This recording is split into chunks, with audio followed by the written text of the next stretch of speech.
A finales de octubre y principios de noviembre, se celebran festivales en honor a los muertos en todo el mundo. Desde Halloween en Occidente hasta el Día de los Muertos en las culturas latinas, estos festivales atraen a una gran participación. Las familias levantan altares con las comidas favoritas de sus difuntos, esperando que sus espíritus regresen a escuchar sus plegarias. Otros acuden a mediums, utilizan tablas Ouija o afirman ver fantasmas. Los libros y las películas suelen representar la otra vida como un lugar donde las almas vagan libremente. Con tanta superstición y folclore, no es de extrañar que haya confusión sobre el estado de los muertos. El mismísimo diablo se ha esforzado por enturbiar las aguas sobre este tema, repitiendo incluso la primera mentira que le dijo a la humanidad. No moriréis. Génesis 3:4, la afirmación engañosa de que poseemos un alma inmortal y que no moriremos de verdad. En cambio, el mensaje de la Biblia es claro y ofrece una esperanza real. Porque los que viven saben que han de morir, pero los muertos no saben nada. La palabra de Dios atraviesa los mitos para revelar la verdad sobre la muerte. Exploremos 10 verdades bíblicas sobre la muerte. Verdades que exponen el engaño del alma inmortal. Aclararemos lo que realmente ocurre cuando morimos y ofreceremos esperanza en la resurrección por medio de Cristo. Imagínate a alguien que ha trabajado duro todo el día, que se acuesta exhausto por la noche y cae en un sueño profundo. Las horas pasan en lo que parece un instante. Así es como la Biblia describe la muerte, un sueño sin sueños. De hecho, las Escrituras se refieren a la muerte como sueño docenas de veces, unas 50 a 70 veces en toda la Biblia. Incluso Jesús usó esta metáfora. Cuando su amigo Lázaro murió, Jesús les dijo a sus discípulos, nuestro amigo Lázaro duerme, pero voy para despertarlo. Juan 11:11 de la mañana. Los discípulos no entendieron al principio, pensaron que Jesús se refería a que Lázaro solo estaba descansando. Así que Jesús se lo explicó claramente, Lázaro ha muerto. Juan 11:14 de la mañana. Al equiparar la muerte con el sueño, Jesús nos dio una idea clave. En la muerte, una persona está inconsciente en reposo, esperando un futuro despertar. La Biblia enseña constantemente que los muertos no tienen conciencia. Porque los que viven saben que han de morir, pero los muertos nada saben, dice Eclesiastés 9:5. Continúa diciendo, los muertos ya no tienen recompensa en esta vida, y hasta su memoria se desvanece. El versículo 6 agrega que sus emociones, amor, odio, envidia, han perecido. En la tumba, no hay trabajo, ni conocimiento, ni sabiduría. Eclesiastés 9:10 de la mañana. El salmista se hace eco de esta verdad. Los muertos no alaban a Jehová, ni cuantos descienden al silencio. Salmo 115:17. En otras palabras, los que han muerto están en un estado de completo silencio e inconsciencia como una persona en un sueño profundo sin sueños. No están alabando a Dios ni haciendo nada en absoluto. Sus pensamientos han perecido. Véase también Salmo 146:4. Piénsalo, cuando duermes profundamente, no eres consciente del paso del tiempo ni de los acontecimientos que te rodean. De manera similar, los muertos duermen en la tumba, sin saber nada hasta el momento en que Dios los despierta. Esta metáfora del sueño es realmente reconfortante. Significa que cuando nuestros seres queridos mueren, no están vagando como espíritus inquietos ni sufriendo en algún reino. Están en paz descansando hasta el día de la resurrección. Jesús lo demostró en acción cuando resucitó a Lázaro. Lázaro llevaba muerto 4 días. Juan 11:39 de la mañana. Si el alma de Lázaro hubiera estado viva en el cielo, seguramente habría tenido historias asombrosas que contar cuando volviera. Sin embargo, las Escrituras no registran tales historias. Lázaro simplemente reanudó la vida como si despertara de un sueño porque en la muerte no había experimentado el paso del tiempo. Lo siguiente que supo Lázaro fue que Jesús lo estaba llamando desde la tumba. Juan 11:43 de la mañana menos 44. Así como el sueño tiene un despertar, la Biblia enseña que la muerte también lo tendrá. Muchos de los que duermen en el polvo de la tierra serán despertados, dice Daniel 12:2 sobre la futura resurrección. Jesús también dijo, todos los que están en el sepulcro oirán su voz y saldrán. Los que hicieron lo bueno, a resurrección de vida, y los que hicieron lo malo, a resurrección de condenación, Juan 5:28 de la mañana -29. Más adelante hablaremos más sobre estos dos grupos, pero el punto aquí es que la muerte no es una inconsciencia permanente, es un sueño temporal. Todos los que han muerto simplemente esperan en el sepulcro ese despertar. Como lo demuestran la muerte y resurrección de Jesús, los fieles resucitarán. Sin embargo, por ahora, los muertos descansan de verdad. No nos observan, no rondan casas y no están conscientes en el cielo o en el infierno. Sin embargo, esta verdad fundamental prepara el escenario para todo lo demás que la Biblia enseña sobre la muerte. Ahora bien, si la muerte es un sueño inconsciente, plantea una pregunta importante. ¿La gente va directamente al cielo o al infierno en el momento de la muerte? Es habitual escuchar en los funerales frases como que la abuela nos sonríe desde el cielo o, más sombríamente, imaginar a los malvados precipitándose inmediatamente al fuego del infierno. Pero la Biblia revela una cronología diferente. Las personas justas no van al cielo en el momento en que mueren y los perdidos no van inmediatamente al infierno. En cambio, ambos esperan la resurrección y el juicio en los tiempos señalados por Dios. Jesús dejó esto claro a sus discípulos la noche antes de su crucifixión. Los consoló con estas palabras: en la casa de mi Padre muchas moradas hay. Voy, pues, a preparar lugar para vosotros. Y si me voy y os preparo lugar, vendré otra vez, y os tomaré a mí mismo, para que donde yo estoy, vosotros también estéis. Juan 14, 2-3. Observa que Jesús promete volver y luego llevarse a sus seguidores para que estén con él. No dijo que cuando mueras vendrías directamente a mí. Dijo que volvería a buscarnos. Esto implica que sus seguidores descansarían, dormirían en la muerte hasta su regreso. El apóstol Pablo describe lo que sucederá cuando Jesús regrese. Porque el Señor mismo con voz de mando descenderá del cielo, y los muertos en Cristo resucitarán primero. Luego nosotros los que vivimos, los que hayamos quedado, seremos arrebatados juntamente con ellos en las nubes para recibir al Señor en el aire. Y así estaremos siempre con el Señor. 1 Tesalonicenses 4:16 de la mañana 17. Aquí vemos que cuando Jesús regrese, los creyentes que hayan muerto, muertos en Cristo o en el árbol, resucitarán y, junto con los seguidores de Jesús que aún estén vivos en ese momento, todos serán arrebatados para encontrarse con Jesús. Hasta ese gran día de resurrección, los salvos permanecerán en sus tumbas, no en el cielo. Solo estarán con el Señor después de ser resucitados y arrebatados en su venida. ¿Qué pasa con los perdidos? La Biblia enseña que los malvados también resucitarán, pero en un momento posterior después del reinado milenial de Cristo. Apocalipsis 20 describe un periodo de 1000 años, a menudo llamado el milenio después de la segunda venida de Jesús, durante el cual se da juicio al pueblo de Dios en el cielo. Dice, pero los otros muertos no volvieron a vivir hasta que se cumplieron 1000 años. Apocalipsis 20:5, los otros muertos se refiere a los muertos injustos. Serán resucitados en lo que Jesús llamó la resurrección de condenación o Juan 5:29 de la mañana al final del milenio para enfrentar el juicio y castigo final. En otras palabras, nadie se está quemando en el infierno ahora mismo. Así como los salvos aún no han recibido su recompensa celestial, los no salvos aún no han recibido su castigo final. Ambos resultados están reservados hasta el momento designado por Dios para la resurrección y el juicio. Esta interpretación es realmente justa. Piénsalo. Si una persona perdida muriera hace 5000 años y supuestamente fuera directamente al infierno, estaría ardiendo mucho más tiempo que alguien que muere perdido hoy. Pero la Biblia dice que el juicio de Dios es justo y proporcional. Al reservar el fuego del infierno hasta el final después del juicio, Dios se asegura de que el castigo de cada persona se ajuste a sus actos. Vemos esta idea en Apocalipsis 10:12 de la noche, donde Jesús dice: mi recompensa está conmigo para recompensar a cada uno según sea su obra. En resumen, al morir, nadie va directamente al cielo o al infierno. Todos esperan la resurrección, los justos a la vida cuando Jesús regrese y los malvados a la condenación después de los 1000 años. Hasta entonces, los muertos permanecen dormidos, inconscientes del paso del tiempo. Si no se da ni recompensa ni castigo en el momento de la muerte, ¿qué pasa con el juicio? Muchos asumen que somos juzgados individualmente en el momento de la muerte, lo que determina nuestro destino inmediato. Pero la Biblia pinta un cuadro de un futuro día del juicio. Examinemos eso.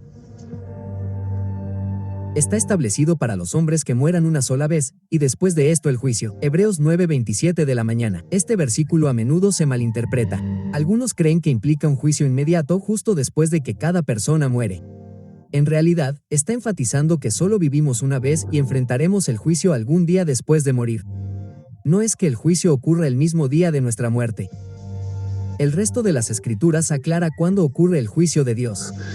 Y apunta constantemente a un evento colectivo futuro en lugar de un proceso continuo cada vez que alguien muere. El apóstol Pablo encargó a Timoteo un solemne recordatorio acerca del regreso de Cristo. El Señor Jesucristo juzgará a vivos y muertos en su manifestación y en su reino. 2 Timoteo 4:1. ¿Lo captaste? El juicio tanto de vivos como de muertos tendrá lugar en su manifestación, cuando el reino de Cristo esté plenamente establecido.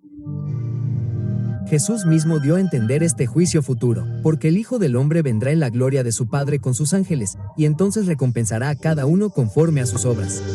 Mateo 4:27 de la tarde. La recompensa, la vida eterna o la muerte eterna, se da cuando el Hijo del Hombre venga en gloria con los ángeles, no en la muerte de cada persona. Asimismo, Jesús dijo en Apocalipsis 10:12 de la noche: He aquí, yo vengo pronto, y mi galardón conmigo, para recompensar a cada uno según sea su obra. Comillas, esto significa que Cristo trae consigo las recompensas y, por implicación, los castigos a su regreso. Consideremos un ejemplo práctico. Supongamos que el juicio fuera inmediato al morir. Eso significaría que las personas ya han sido asignadas al cielo o al infierno hace mucho tiempo. Pero como establecimos, los muertos esperan en sus tumbas. La Biblia habla de una escena de juicio final después de la resurrección de todas las personas. En Apocalipsis 2011-15, Juan describe haber visto un gran trono blanco, a los muertos de pie ante Dios y los libros fueron abiertos.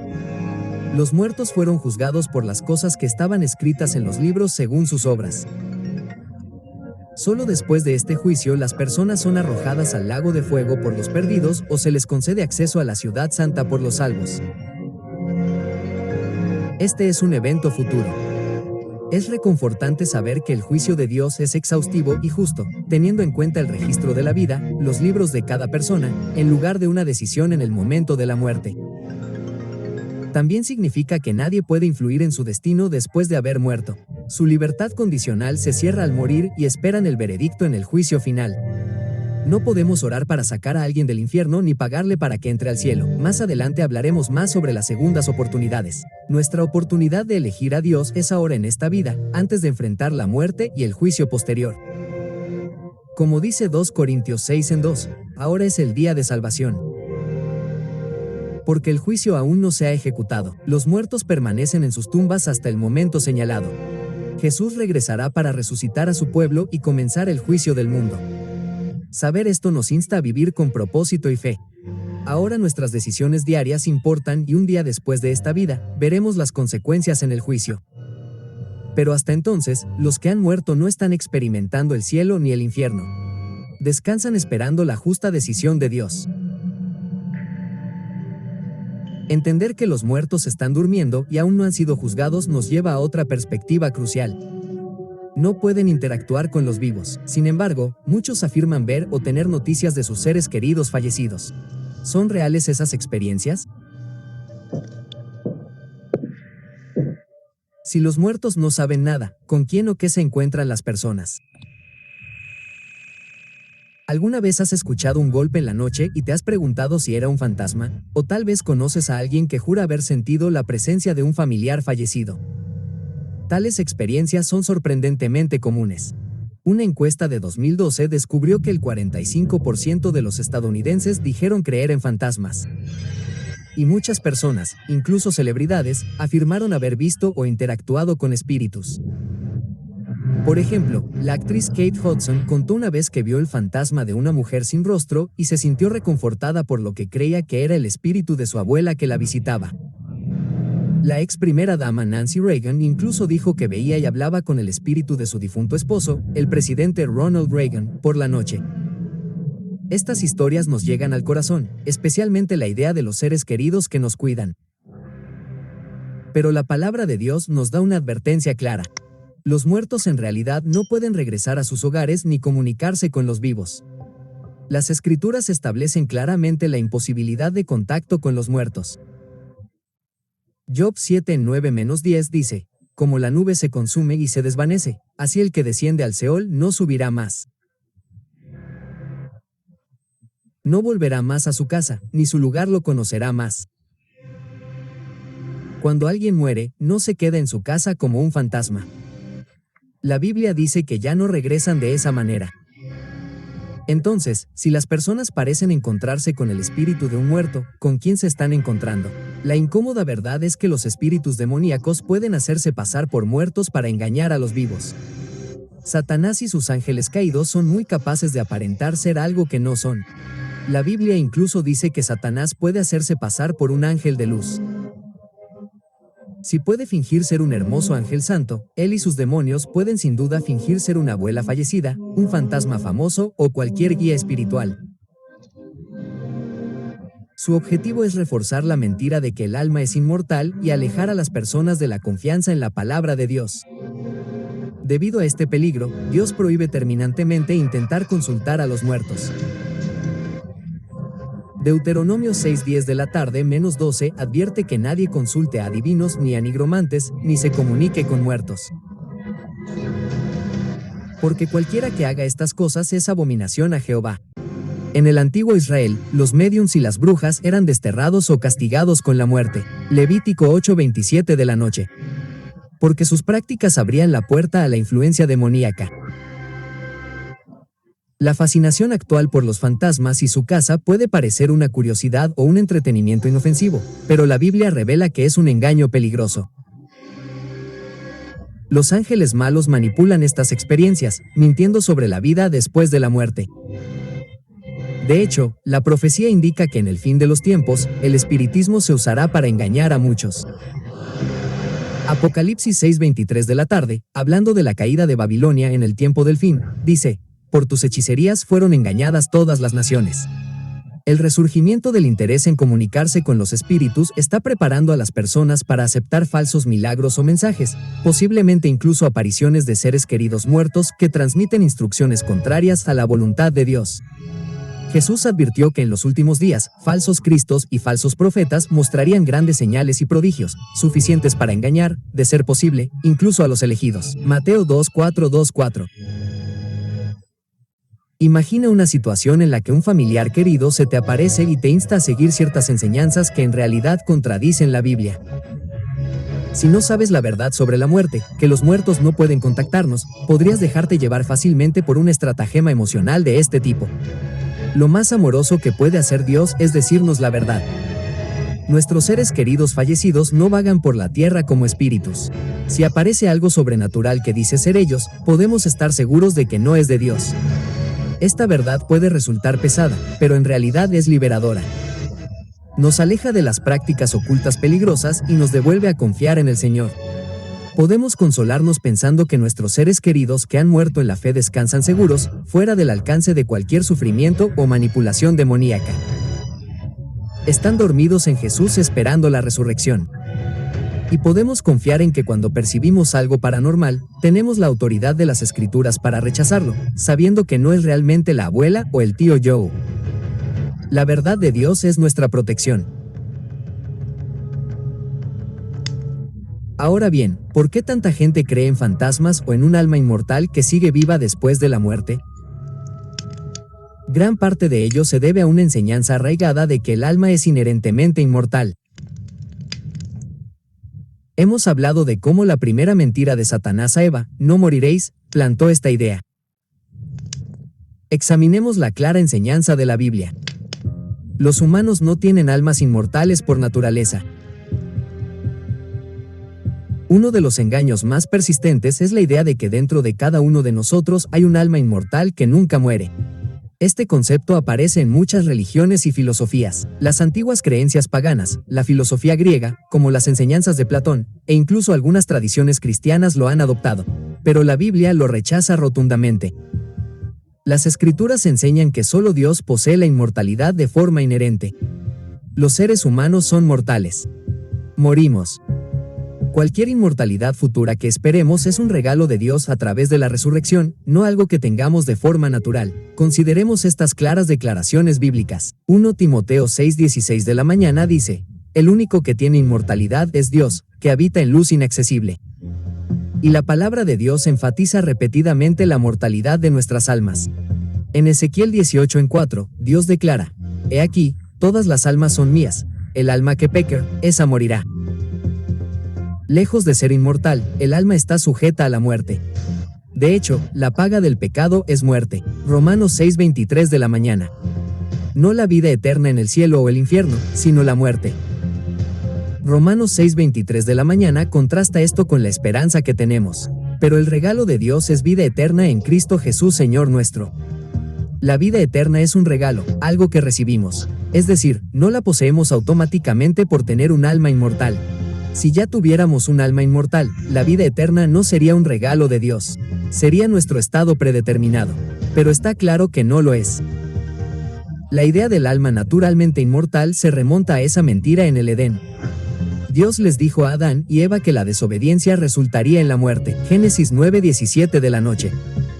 Pero la serpiente contradijo a Dios, insistiendo: no moriréis. Muchos han preferido las palabras de la serpiente a las de Dios. La creencia de que el alma sigue viva pase lo que pase significa, en esencia, que no morirás de verdad.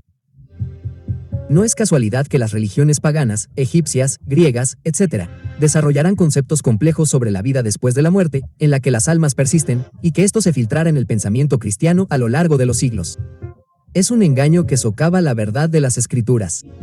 Por el contrario, los primeros cristianos que se apegaban a la Biblia entendían que la muerte es un sueño y que la inmortalidad es condicional, concedida por Dios en la resurrección. Por ejemplo, la Biblia habla de la resurrección, cuando este mortal debe revestirse de inmortalidad. Si algo debe revestirse de inmortalidad, no la tiene para empezar. Además, si cada persona tuviera un alma inmortal que pasara a la dicha o al tormento inmediatamente después de la muerte, no habría necesidad de una resurrección futura. Sin embargo, la resurrección es una piedra angular de la esperanza cristiana. Cuando Jesús regresa, los muertos en Cristo resucitan. Él no llama a sus almas para que bajen del cielo. Él levanta a las personas de sus tumbas. Los muertos vuelven a la vida en ese momento. Hasta entonces, están realmente muertos, no viviendo en otro lugar de alguna forma. La Biblia incluso advierte que la creencia en la inmortalidad del alma engañaría a muchos.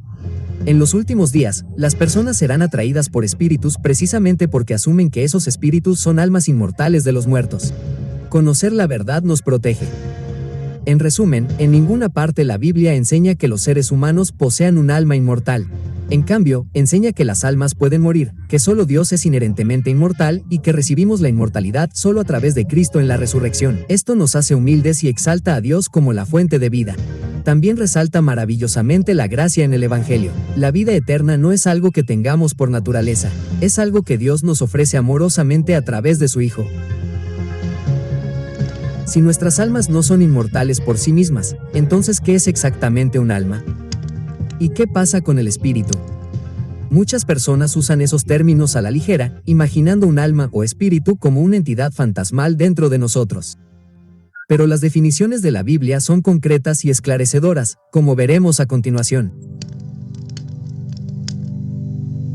Para comprender lo que ocurre al morir, necesitamos entender cómo nos creó Dios en primer lugar. El relato bíblico de la creación nos da una fórmula sencilla.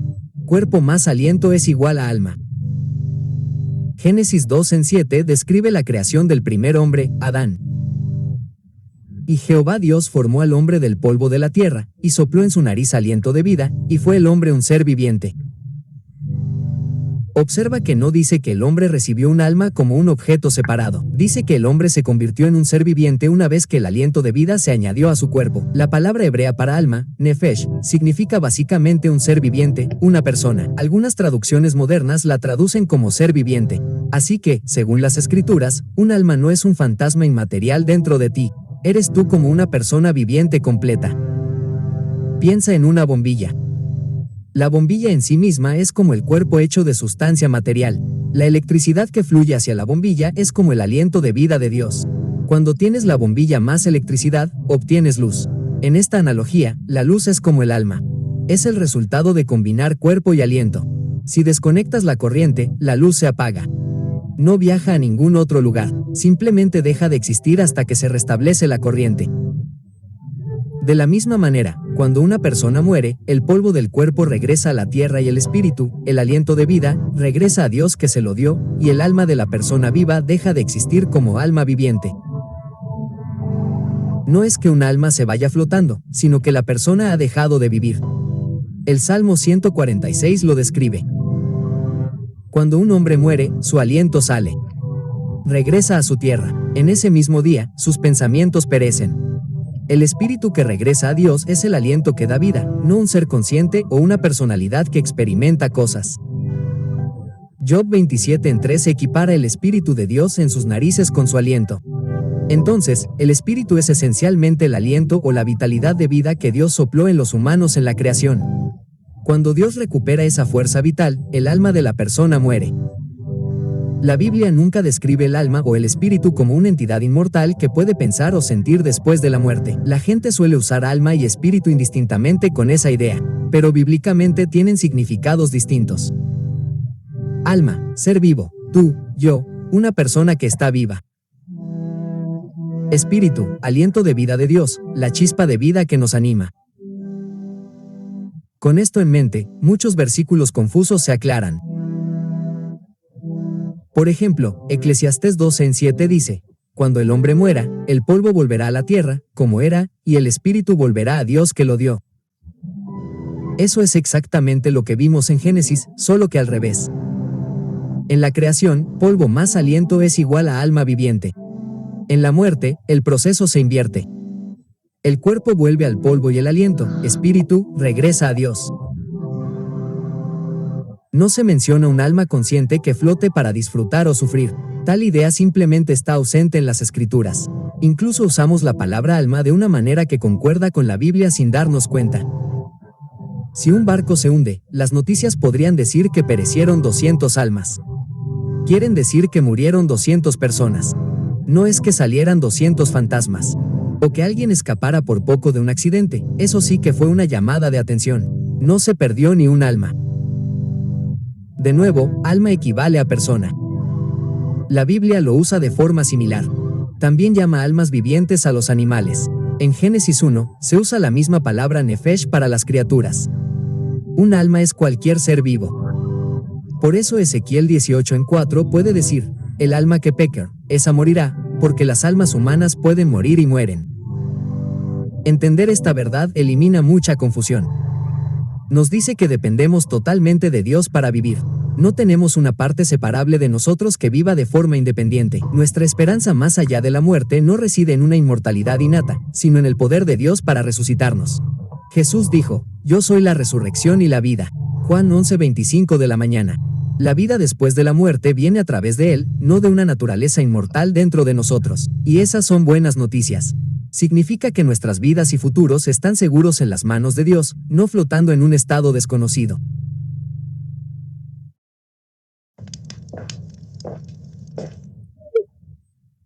Ahora que vemos que la muerte es el final de la vida, donde el cuerpo y el aliento se separan y el alma deja de funcionar, pone nuestra vida terrenal en perspectiva. La vida es un regalo precioso que debemos vivir para Dios porque esta vida es todo lo que tenemos antes de la resurrección. Como dice el dicho, no te la puedes llevar. Nuestro siguiente punto subraya esa verdad. Imagina a un hombre rico que ha pasado su vida acumulando mansiones, coches de lujo y bóvedas de dinero. Cuando muere, ¿qué pasa con toda esa riqueza? Se queda aquí. Nada de eso viaja con él más allá de la muerte. Esto puede sonar obvio, pero muchos de nosotros vivimos como si nuestros tesoros en la tierra fueran lo más importante hasta que nos sorprende el recordatorio de que la muerte es el gran igualador. La Biblia dice sin rodeos, porque nada hemos traído a este mundo, y es cierto que nada podremos llevarnos. 1 Timoteo 6:7. En otras palabras, no hay remolques de mudanzas detrás de las suyas. Nadie hace las maletas para la otra vida porque los bienes materiales no tienen ningún valor allí. Hagámoslo más vívido. ¿Alguna vez has visto un cortejo fúnebre con un camión de mudanzas acoplado que lleva las pertenencias del difunto al cementerio? Por supuesto que no. Los antiguos faraones lo intentaron. Llenaban sus tumbas de tesoros, creyendo que los usarían en la otra vida. Pero esas tumbas finalmente fueron excavadas, y todo el oro y los artefactos seguían allí milenios después. La persona fallecida no podía reclamar nada. El rey Salomón, el rey más sabio y posiblemente el más rico de Israel, reflexionó sobre esto en Eclesiastés. Lamentó que después de que un hombre trabaja con sabiduría y habilidad, debe dejar su riqueza a alguien que venga después de él. Eclesiastés 2:18 de la mañana -19. ¿Quién sabe si será sabio o necio? ¿Se enseñoreará de todo mi trabajo? Comillas, reflexionó Salomón. Le hizo darse cuenta de la inutilidad de obsesionarse con las riquezas. Jesús le enseñó esta lección en la parábola del rico insensato, Lucas 12:16 del día -21. En esa historia, los campos de un hombre rico produjeron una cosecha enorme. Decidió derribar sus graneros y construir otros más grandes para almacenar todo su grano. Pensó para sí mismo: alma, muchos bienes tienes guardados para muchos años. Descansa, come, bebe y regocíjate. Lucas 12:19 del día. Pero Dios le dijo: necio, esta noche vienen a pedirte tu alma, y lo que has provisto, ¿de quién será? Lucas 12:20 del día. Esa misma noche el hombre murió, y toda su riqueza acumulada dejó de tener sentido para él al instante. Jesús concluyó: así es el que hace para sí tesoro, y no es rico para con Dios. Lucas 12:21 del día. El error del hombre rico no fue que ahorrara para el futuro. Era que vivía solo para sí mismo, sin gratitud ni pensamiento alguno en Dios, y daba por sentado que le quedaban muchos años de vida. En realidad, su vida era un préstamo y, cuando ésta terminaba, lo único que quedaba era su relación con Dios o la falta de ella. La moraleja para nosotros es aleccionadora pero liberadora. Cuando morimos, dejamos atrás todo lo material, nuestro dinero, propiedades, títulos, grados, trofeos, nada de eso cruza el umbral de la muerte. Lo único que perdura es el recuerdo que Dios tiene de nuestro carácter y trayectoria vital, que son factores que influyen en la resurrección y el juicio. Por eso Jesús aconsejó: acumulad tesoros en el cielo. Mateo 6:20 de la mañana. Es decir, invertid en lo eterno, en una relación con Dios y en un servicio amoroso a los demás. Esas son cosas que la muerte no puede robar. No es que las posesiones o los logros sean malos. Pueden ser bendiciones si se usan correctamente, pero cuando reconocemos su naturaleza temporal, nuestras prioridades cambian. Se valora más a la gente que a las cosas, la piedad ante el lucro. El Salmo 49 en 16-17 dice: no temas cuando alguno se enriquece, porque cuando muera, no llevará nada, ni descenderá tras él su gloria. Todos los elogios y la fama que uno podría acumular quedan atrás en la tumba. Esta perspectiva nos ayuda a vivir sabiamente. Nos damos cuenta de que lo más importante es buscar primero el reino de Dios. Mateo 6:33 de la mañana. Porque al final de nuestra vida, eso es lo que importará en la eternidad. En resumen, la muerte nos despoja de todas las adquisiciones terrenales, enseñándonos que no podemos llevárnoslas. Esta verdad nos anima a aferrarnos a las cosas de este mundo y a usarlas para bien mientras podamos. Si solo tenemos esta vida para acumular tesoros en el cielo, entonces la idea de tener otra oportunidad después de la muerte es falsa. Analicemos eso a continuación. ¿No sería conveniente si la vida fuera como un videojuego y si murieras, tuvieras otra vida o una segunda oportunidad? Muchas religiones presentan algo parecido, una oportunidad después de la muerte para mejorar el destino de uno. Por ejemplo, la doctrina del purgatorio en algunas tradiciones cristianas sugiere que las almas que no están listas para el cielo pueden purificarse después de morir y finalmente entrar en el cielo. De manera similar, la reencarnación en religiones orientales como el hinduismo y el budismo enseña que cuando mueres, renaces en una nueva vida una y otra vez, trabajando hacia la iluminación o la perfección. Algunos grupos como los Testigos de Jehová han enseñado que las personas que murieron sin conocer a Dios tendrán la oportunidad de aprender y aceptar la verdad en una resurrección futura. Todas estas ideas tienen una cosa en común: implican que lo que haces en esta vida no es la última palabra. Puede que tengas otra oportunidad después de la muerte. Sin embargo, la Biblia no ofrece ningún apoyo para la teología de la segunda oportunidad. De hecho, advierte que tal pensamiento puede llevarnos a una peligrosa dilación o desobediencia. Las Escrituras son claras. Esta vida es el momento en que tenemos que elegir a Dios y vivir para Él. Leímos antes en Hebreos 9:27 de la mañana: está establecido para los hombres que mueran una sola vez, y después de esto el juicio. Una vez que morimos, nuestro destino queda sellado hasta el juicio. No hay indicios de arrepentimiento o cambio de carácter en la tumba. Eclesiastés 11:3 dice poéticamente: si un árbol cae, en el lugar donde cae, allí quedará. Del mismo modo, cuando la vida termina, nuestro destino se establece en función de nuestras decisiones en esa vida. Las enseñanzas de Jesús también niegan la idea de oportunidades post-mortem. Insta a las personas a arrepentirse ahora, diciendo: si no os arrepentís, todos pereceréis igualmente. Comillas. Lucas 13:3. Hay urgencia en sus llamados a ser salvados.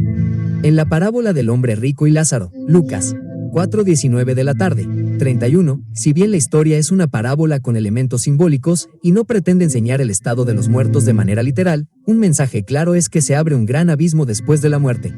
Uno no puede cruzar de un estado perdido a un estado salvado, o viceversa. El hombre rico de la parábola quería advertir a sus hermanos que cambiaran sus costumbres mientras aún estuvieran vivos, dando a entender que después de la muerte, era demasiado tarde para él, y sería demasiado tarde para ellos si no prestaban atención a la palabra de Dios. Ahora bien, el concepto de reencarnación también es ajeno a las Escrituras.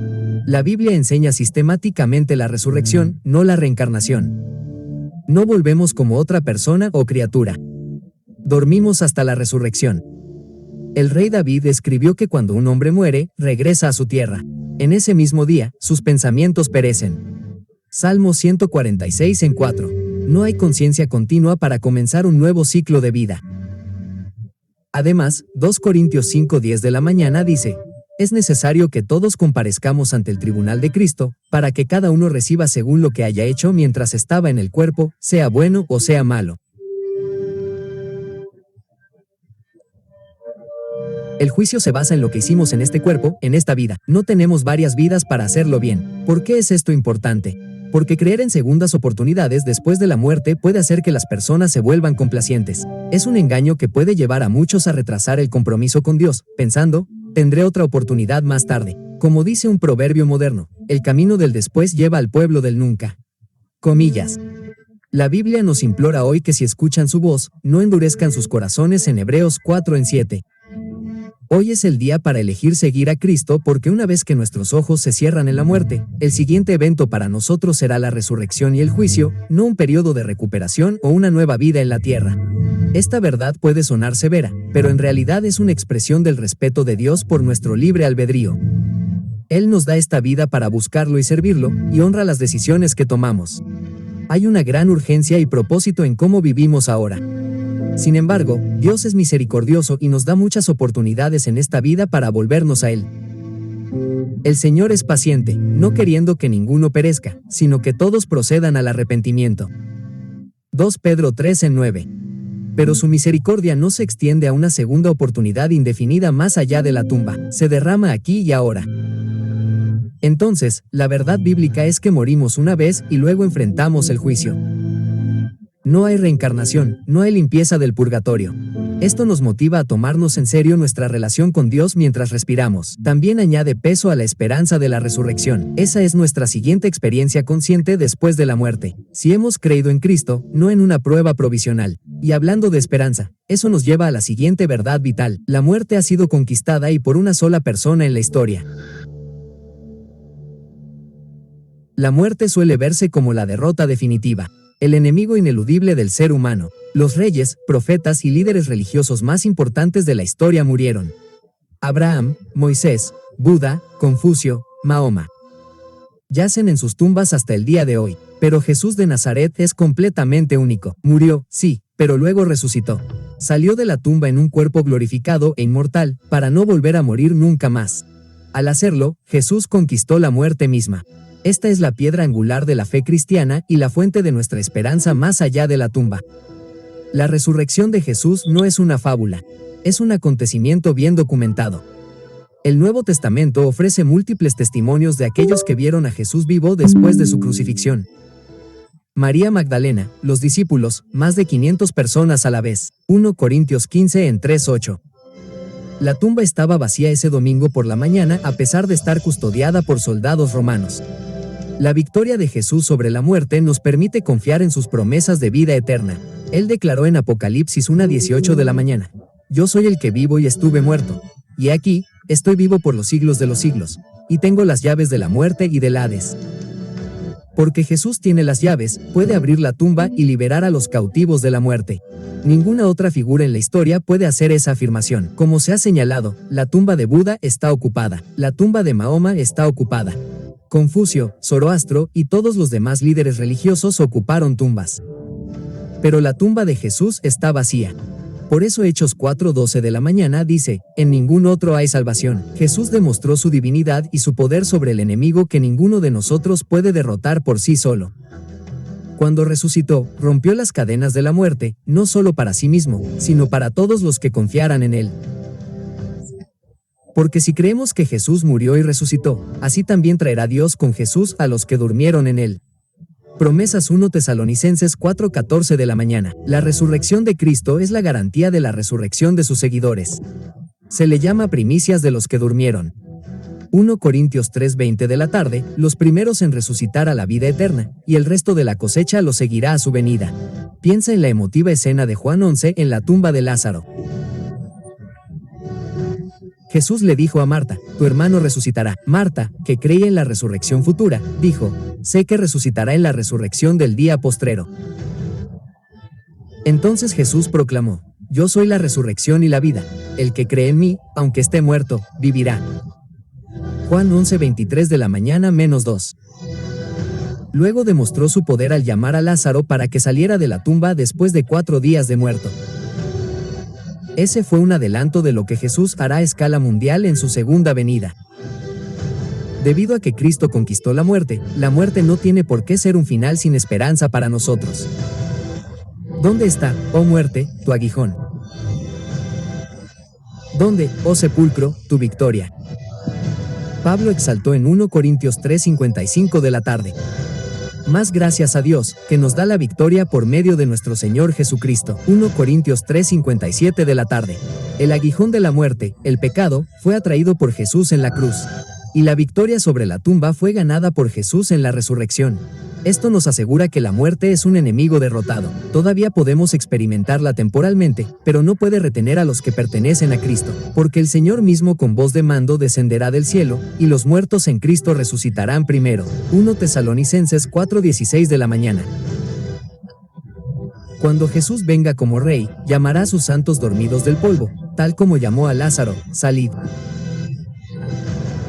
Ese día en Betania, esta verdad nos trae un inmenso consuelo. Cuando perdemos a seres queridos en Cristo, nos afligimos, pero no como otros que no tienen esperanza. 1 Tesalonicenses 4:13 de la mañana. Sabemos que los volveremos a ver. Al mismo tiempo, la victoria de Jesús sobre la muerte también sirve como un llamado de atención. Solo a través de él es su resurrección a la vida. Aquellos que rechazan su oferta de salvación enfrentarán la segunda muerte, la muerte eterna, de la cual no hay retorno. Apocalipsis 2014:15. Pero no tiene por qué ser así para nadie. Jesús extiende su mano marcada por los clavos a todos diciendo, yo soy el que vive. Cree en mí y aunque mueras, vivirás de nuevo. Con Jesús conquistando la muerte, ahora podemos enfrentar nuestra verdad final con confianza. La muerte no es el final de nuestra existencia. Hay una esperanza brillante más allá de todo gracias a Cristo. La muerte se siente tan definitiva. Cuando alguien muere, hay una terrible sensación de separación y leyes. Y, de hecho, si la muerte tuviera la última palabra, la vida en última instancia sería insignificante y cruel. Pero el glorioso mensaje de la Biblia es que la muerte no tiene la última palabra. Dios enjugará toda lágrima, e incluso la muerte misma será destruida. Apocalipsis 21:4, 1 Corintios 3:26 de la tarde. Por medio de Jesucristo, la muerte puede ser una breve noche antes de una mañana eterna. Recapitulemos por qué existe la muerte. El pecado. Romanos 6:23 de la mañana dice, porque la paga del pecado es muerte. Y Romanos 5:12 de la mañana explica, porque el pecado de Adán entró en el mundo por un hombre, y por el pecado la muerte, así la muerte pasó a todos los hombres. Debido a la desobediencia de Adán y Eva, la maldición de la muerte cayó sobre la humanidad. Génesis 3:19 de la mañana. Todos somos pecadores por naturaleza y por elección, y por lo tanto, todos enfrentamos la muerte, porque todos pecaron y están destituidos de la gloria de Dios. Romanos 3:23 de la mañana. Estas podrían ser terribles malas noticias si Dios las hubiera dejado ahí, pero alabado sea Dios, no lo hizo. Romanos 6:23 de la mañana no solo dice que la paga del pecado es muerte. Continúa, mas la dádiva de Dios es vida eterna en Cristo Jesús Señor nuestro. La vida eterna se nos ofrece gratuitamente, pagada con el sacrificio de Jesús. Jesús mismo dijo, porque de tal manera amó Dios al mundo, que ha dado a su Hijo unigénito, para que todo aquel que en él cree, no se pierda, mas tenga vida eterna. Comillas, Juan 3:16 de la mañana. Fíjense en la frase no pereceríamos. Sin Jesús, ciertamente pereceríamos, dejaríamos de existir para siempre, pero con Jesús, no pereceríamos. En cambio, se nos da vida eterna. ¿Cómo es esto posible? Porque Jesús tomó nuestra muerte. Murió la muerte que merecíamos. En la cruz, cargó con los pecados del mundo y experimentó esa terrible separación para que no tuviéramos que enfrentar la muerte eterna. Cristo murió por nuestros pecados según las Escrituras. Y fue sepultado y resucitó al tercer día. 1 Corintios 3:34 de la tarde. Por su muerte y resurrección, Jesús nos abrió el camino para escapar de las consecuencias eternas del pecado. Así que para el creyente, la muerte ahora es como un sueño con una llamada de atención garantizada por Jesús. Jesús dijo, yo soy la resurrección y la vida.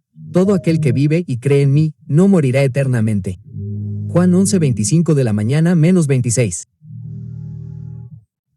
Quiso decir que aunque experimentemos la primera muerte, el sueño temporal, no sufriremos la segunda muerte, la destrucción permanente en el lago de fuego, si estamos en él. En cambio, seremos resucitados para vivir para siempre en un mundo renovado. Piensa en alguna ocasión en la que te quedaste dormido llorando o con dolor, y cuando despertaste, la tristeza había desaparecido y era un nuevo y brillante día. Ese es un pequeño atisbo de lo que Dios promete. El Salmo 35 dice, el llanto puede durar toda la noche, pero a la mañana vendrá el gozo. Para los que confían en Cristo, la muerte es una noche que pasa, y la mañana del gozo es el día de la resurrección. En esa mañana, las tumbas se abrirán de golpe y todos los que estén en ellas oirán la voz de Jesús. Juan 5:28 de la mañana. Imagina la alegría, los reencuentros, el triunfo absoluto en ese momento. Los seres queridos separados por la muerte se volverán a abrazar. Los padres verán a los hijos perdidos en la tumba ahora vivos y sanos. Los amigos reirán y llorarán lágrimas de alegría juntos. Y, sobre todo, veremos al mismo Jesús, el que lo hizo todo posible, viniendo en gloria para reunirnos en casa. Entonces se cumplirá la palabra que está escrita, la muerte es absorbida por la victoria. Comillas. 1 Corintios 3:54 de la tarde. Esta esperanza significa que la muerte ya no tiene por qué aterrorizarnos. Sí, sigue siendo un enemigo, y duele estar separado de aquellos a quienes amamos. Incluso Jesús lloró en la tumba de Lázaro, demostrando que está bien llorar. Pero podemos mirar más allá de la fría oscuridad de la tumba hacia la calidez de la promesa de Dios. Tu hermano resucitará, le dijo Jesús a Marta. Y nos dice lo mismo sobre nuestros seres queridos fieles. Juan 11:23 de la mañana. Cuando estemos junto a una tumba, podemos hacerlo con fe en que este no es un adiós para siempre. Solo nosotros nos vemos en la mañana. El apóstol Pablo describió la segunda venida y la resurrección, y luego dijo, consolémonos unos a otros con estas palabras. 1 Tesalonicenses 4:18 de la mañana. En verdad, no hay mayor consuelo respecto a la muerte que entender el plan de Dios para deshacerla por medio de Jesús. Entonces, ¿qué debemos hacer para tener parte en esta resurrección de vida? La respuesta de la Biblia es sencilla. Cree en el Señor Jesucristo. Acéptalo como tu Salvador y Señor. Si confesares con tu boca que Jesús es el Señor, y creyeres en tu corazón que Dios lo levantó de los muertos, serás salvo. Creer en Él significa confiar en Él, depender de su sacrificio y seguirlo como Señor. Significa arrepentirnos de nuestros pecados, apartarnos de ellos y pedir el perdón de Dios. Si confesamos nuestros pecados, Él es fiel y justo para perdonar nuestros pecados y limpiarnos de toda maldad. 1 Juan 1:9.